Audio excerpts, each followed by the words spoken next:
Lecture 2.2, which is absurdly short. This is about instantaneous velocity.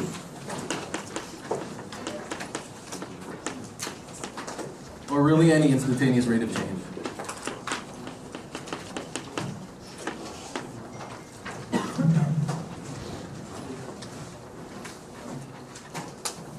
Okay.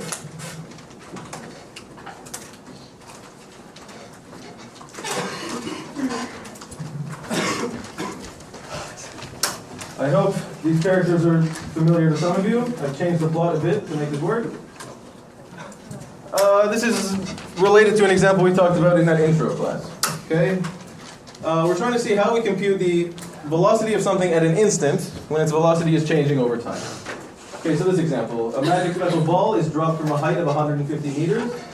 Neglecting air resistance, the height y of the ball at time t during its fall is described by the function tada, which may be familiar to you from physics. What is the velocity of the ball at the instant 3 seconds into its fall? So when it's right there. Okay?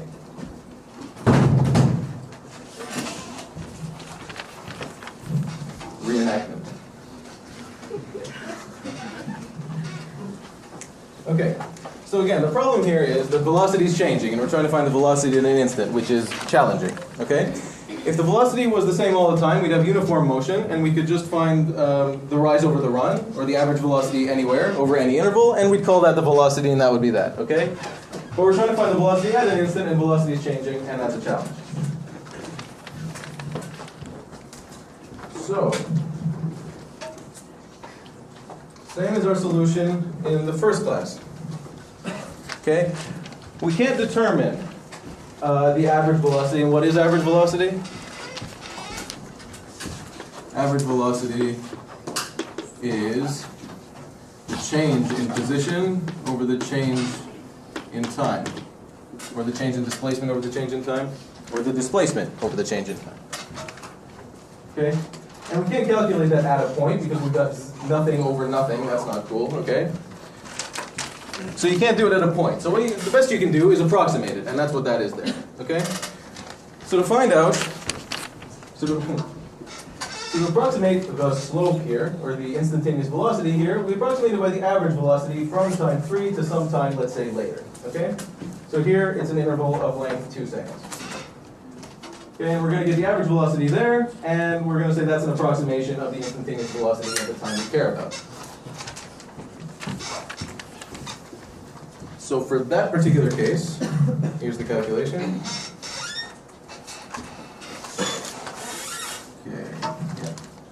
Okay, in this case we got delta y over delta t. 27.5 minus 105.9.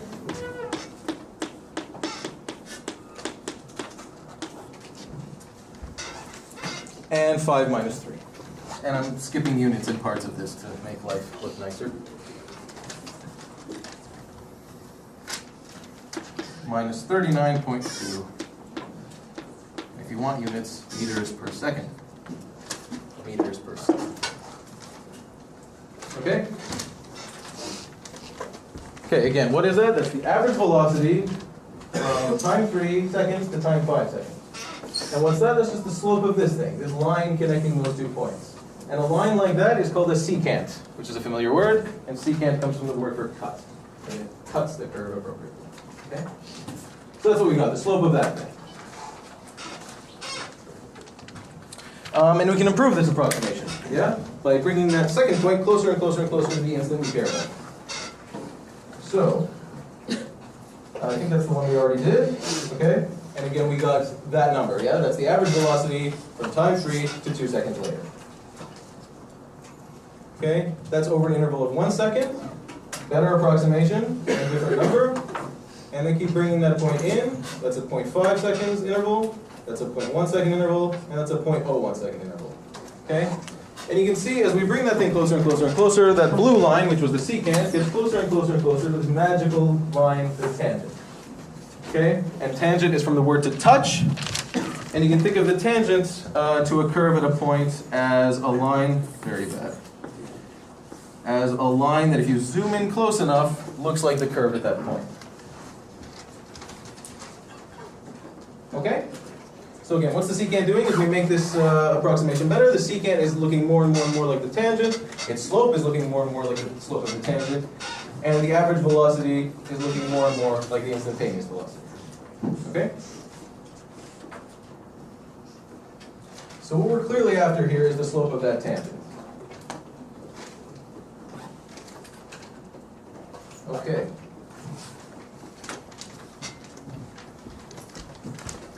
So if we do that kind of thing, okay, if we calculate the slope of the secant for a bunch of points like that, at various time intervals. So starting at 3, we go delta t ahead, we draw a secant, and then we calculate its slope, and we call that the average velocity, or approximation of the instantaneous velocity there. And we do that for various values of the time interval. Okay? And as we said, as we shrink that time interval towards 0 on either side, we get a better approximation of the instantaneous velocity. And that's what this is. Okay? So we bring the time interval closer and closer to 0, tighten it up, make the approximation better, and the average velocity, our approximation, approaches a magical, wonderful value. Okay? Now you notice there's a hole there. Why is there a hole there? Because again, you can't calculate average velocity over a time interval of length 0. Okay? You can't calculate a slope when the run is equal to 0. Okay? You can't get the slope at a point. Okay.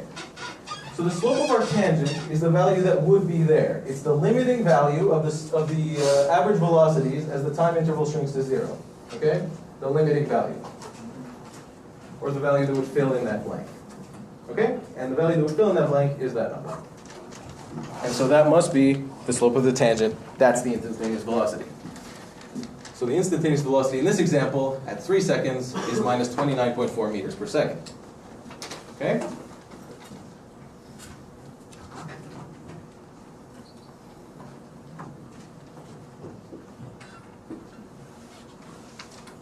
Okay. Good. Any questions about that? Does that make sense? Okay. Again, for this example, the instantaneous velocity at 3 seconds is that limiting value, the value that would fill that hole, minus 29.4 meters per second. Okay? Which is what our last approximation pretty much gave us. Okay? But it's really the limiting value. Are there any questions about what this is supposed to be? Or what any of this means?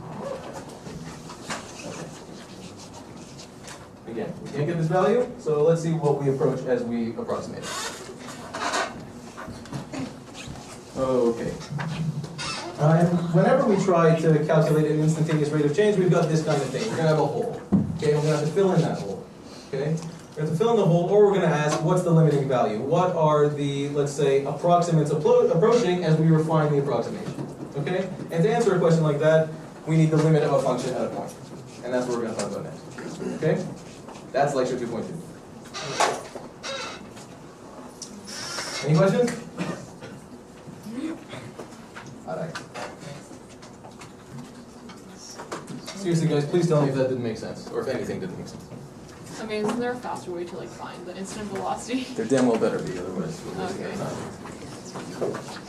That's the point of this course, is to find yes, yes, and yes. The polite answer is yes. Okay? But until you know that way, what do? You do this, right? You have to do something. You don't know the advanced way yet, so you've got to do something like this. Okay? You do the actual point, and then what you want plus the point plus, or minus the point plus 0.001. Yeah. And so you get 2. That's an approximation again, right? Yeah. Yeah. Okay. It's kind of like my last one was 0.01, right? And you can just get closer and closer and closer. Yeah. But you want to know how do you do it properly? What's the actual answer, right? Rather than an approximation, and you need a magical tool that a lot of you know about already, right? Yeah. But this is how you get there. The derivative is just, come out of a blue sky, right? People have to develop it. Cool? Okay.